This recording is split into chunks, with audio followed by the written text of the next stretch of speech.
Hi friends. So ഇതിലിനി നമുക്ക് ചെയ്യാൻ ബാക്കിയുള്ളത് അസിസ്റ്റൻറ്റ് സെയിൽസ്മാൻ്റെ സ്പെഷ്യൽ ടോപ്പിക്കിൽ ചോദിച്ചൊരു 20 ക്വസ്റ്റ്യൻസ് ഉണ്ട്.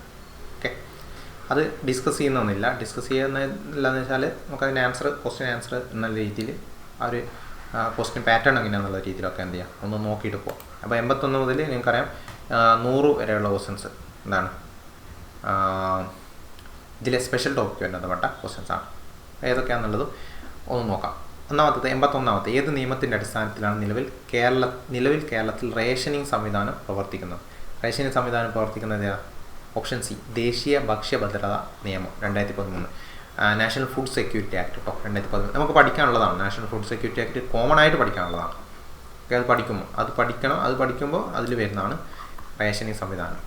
ഓക്കെ, ഇനി അടുത്തത് 82. അന്ത്യോദയ അന്ന യോജന വിഭാഗത്തിൽ റേഷൻ കാർഡിന് പ്രതിമാസം എത്ര കിലോഗ്രാം ഭക്ഷ്യധാന്യത്തിന് അർഹതയുണ്ട്? ഇത് കോമൺ ആയിട്ട് പഠിക്കേണ്ട കാര്യം കേട്ടോ. 35 കിലോഗ്രാം ജനറൽ PSC-കാരൻ നോർമലി പഠിച്ചു വെക്കുന്നുണ്ട്. അന്ത്യോദയ അന്ന യോജനയിൽ അർഹതയുള്ള ഭക്ഷ്യധാന്യം 35 കിലോഗ്രാം. ഇനി 83. ആദ്യത്തെ കേരള സംസ്ഥാന ഭക്ഷ്യ കമ്മീഷൻ ചെയർമാൻ. 83ൻ്റെ ആൻസർ എന്ന് പറയുന്നത് KV മോഹൻകുമാറാണ്, ആദ്യത്തെ കേരള സംസ്ഥാന ഭക്ഷ്യ കമ്മീഷൻ ചെയർമാൻ. അടുത്തത് 84 എന്ന് പറയുമ്പോൾ ദേശീയ ഭക്ഷ്യഭദ്രതാ നിയമപ്രകാരം, ഓക്കെ, നാഷണൽ ഫുഡ് സെക്യൂരിറ്റി ആക്ടാണ് ഉദ്ദേശിക്കുന്നത്. അർഹതപ്പെട്ട ഭക്ഷ്യധാന്യങ്ങൾ ലഭിക്കുന്നില്ല എന്നുള്ള പരാതികളിൽ തീരുമാനമെടുക്കുന്നതിനായി നിയമിക്കപ്പെട്ട ജില്ലാ പരാതി പരിഹാര ഓഫീസർ, ഓക്കെ, DGRO, അത് പറയുന്നത് അഡീഷണൽ ഡിസ്ട്രിക്ട് മജിസ്ട്രേറ്റ് ആണ്. ഓപ്ഷൻ 84 D ആണ് വരിക.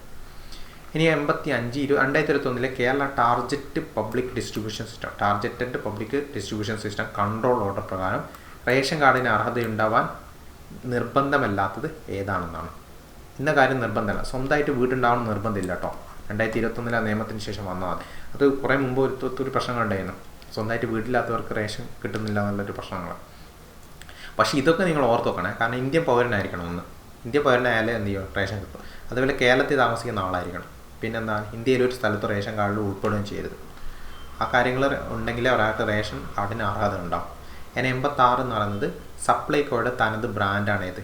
ശബരി കേട്ടോ. ശബരി ഏകദേശം നിങ്ങൾ വലിയ സ്റ്റോറിലൊക്കെ പോകുമ്പോൾ നിങ്ങൾക്ക് കാണാം സപ്ലൈകോ ശബരി എന്നുള്ള ബ്രാൻഡ്.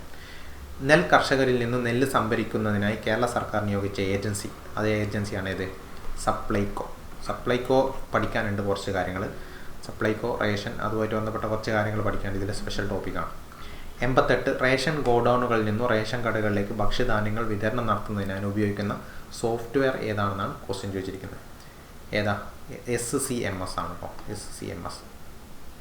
അടുത്തത് 89. സ്ഥാപനങ്ങൾക്ക് ഭക്ഷ്യധാന്യങ്ങൾ വിൽപ്പന നടത്തുമ്പോൾ സപ്ലൈകോ ഈടാക്കുന്ന നിരക്ക് ബൾക്ക് നിരക്ക്. സ്ഥാപനങ്ങൾക്ക് ഭക്ഷ്യധാന്യങ്ങൾ വിൽക്കുമ്പോൾ സപ്ലൈകോയുടെ നിരക്കാണ് ഇത്, ബൾക്ക് നിരക്ക്.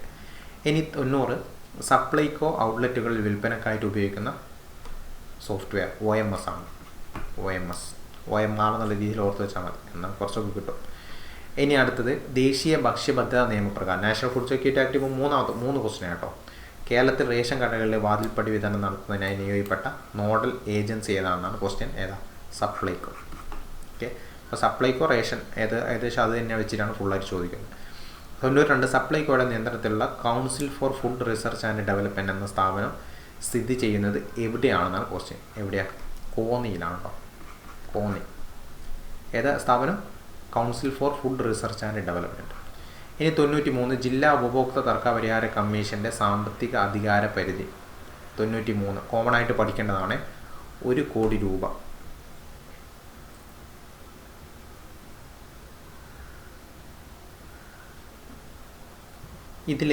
അതിൽ ഓപ്ഷൻ തന്നല്ലേ അവർ ഫൈനൽ ആൻസർ ഈ കൊടുത്തതിൽ 1 കോടി രൂപ എന്നുള്ളത്. പക്ഷേ 50 ലക്ഷം രൂപ കേട്ടോ. അത് 2021 അതിനുശേഷം മാറിയിട്ടുണ്ടത്. കാരണം ഇടയ്ക്ക് മാറുന്നതല്ല, ഇപ്പം മാറിയിട്ടുണ്ട്. ഇപ്പോൾ ഞാൻ ചെയ്യുന്ന സമയത്ത് 50 ലക്ഷം രൂപയാണ്. ജില്ലാ ഉപഭോക്തൃ തർക്ക പരിഹാര കമ്മീഷൻ്റെ സാമ്പത്തിക അധികാര പരിധി എന്നാണ്. ഇത് കോമൺലി എല്ലാവരും പഠിക്കേണ്ട, ജനറൽ PSC-കാർ പഠിക്കേണ്ട ഒരു ഭാഗമാണ് കേട്ടോ. അതിൽ ജില്ല വരും. ജില്ലയാകുമ്പോൾ ഒരു 50 ലക്ഷം വരെ. പിന്നെ എന്താണ്, സംസ്ഥാനമാകുമ്പോൾ അത് എത്ര പേര് വരും? ഏതിൻ്റെ ഇടയിൽ വരും? 50 ലക്ഷം മുതൽ 2 കോടി വരെ.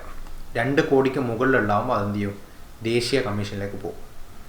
അത് ഞാൻ ഈ ക്വസ്റ്റ്യൻ പേപ്പർ തന്നെ പറഞ്ഞിട്ടുണ്ട്. ഒരു മുമ്പത്തെ ഒരു ക്വസ്റ്റ്യനിൽ കൺസ്യൂമർ പ്രൊട്ടക്ഷൻ ആക്ടുമായിട്ട് ബന്ധപ്പെട്ട കാര്യമാണ്. 94. ക്വസ്റ്റ്യൻ. ജില്ലാ ഉപഭോക്തൃ തർക്ക പരിഹാര കമ്മീഷനിൽ ഫയൽ ചെയ്യുന്നതിനുള്ള ഫീസ് നിരക്കിൽ തെറ്റായത് ഏത്? ഓക്കെ, 94 D ആണ് കേട്ടോ. 20 ലക്ഷം മുതൽ 50 ലക്ഷം വരെ 2000 രൂപ. ഇതിൽ കോമൺ ആയിട്ട് മാറ്റം വന്നത് നിങ്ങൾ മാറ്റം വന്നിട്ടുള്ളതിൽ മാറ്റിയിട്ട് തന്നെ പഠിച്ചോളൂ കേട്ടോ. ഏറ്റവും ഇത് ഇപ്പോൾ മെറ്റീരിയൽ നിങ്ങൾ റെഫർ ചെയ്യുമ്പോൾ ഏറ്റവും ലേറ്റസ്റ്റ് ആയിട്ടുള്ള മെറ്റീരിയൽ റെഫർ ചെയ്യും. കാരണം പലതും എന്ത് ചെയ്യാറുണ്ട്, ഇതിൽ ഇങ്ങനത്തെ കേസുകളിലൊക്കെ ചിലതൊക്കെ മാറ്റം വരാറുണ്ട്. 95 ഉപഭോക്തൃ സംരക്ഷണ നിയമം 2019 നിലവിൽ വന്നത്. ഇത് ഞാൻ ഇന്ന് ഈ ക്വസ്റ്റ്യൻ പേപ്പറിൽ തന്നെ പറഞ്ഞിട്ടുണ്ടത്. അപ്പോൾ ജൂലൈ 20 ഏത് 2020 ജൂലൈ 20. ഇത് ഇമ്പോർട്ടൻ്റ് ഡേറ്റ് ആണ്, നല്ല ഇമ്പോർട്ടൻ്റ് ഡേറ്റ് ആണ്. ഉപഭോക്തൃ സംരക്ഷണ നിയമം 2019 എത്രയോ പ്രാവശ്യം ഇപ്പോൾ റിപ്പീറ്റ് ആയിട്ട് ചോദിച്ചിട്ടുണ്ട്.